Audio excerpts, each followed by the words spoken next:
தமிழ்நாடு மாதிரியே புதுச்சேரி மக்களும் என்ன கிட்டத்தட்ட ஒரு 30 வருஷமா என்ன தாங்கி பிடிச்சுக்கிட்டு இருக்கிறீங்க. அதனால இந்த விஜய் தமிழ்நாட்டுக்கு மட்டும் தான் குரல் கொடுப்பான்னு நினைக்காதீங்க. அப்படி பண்ணாத தவறு புதுச்சேரி மக்களுக்கும் சேர்த்து தான் குரல் கொடுப்பான். அது என்னுடைய கடமையும் கூட. அதனாலதான் இங்க நீங்க ஃபேஸ் பண்ற பிரச்சனைகளை பத்தி இன்னைக்கு நான் பேசுறதுக்காக வந்திருக்கிறேன்.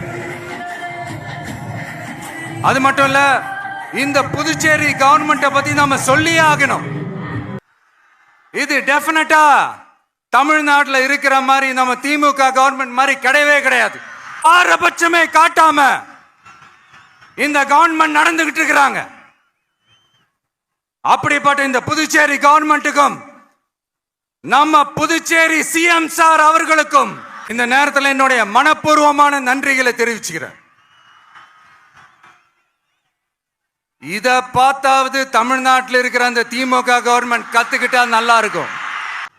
ஆனா அவங்க கத்துக்க மாட்டாங்க. பரவாயில்ல, வரப்போற எலெக்ஷன்ல 100% கத்துக்குவாங்க.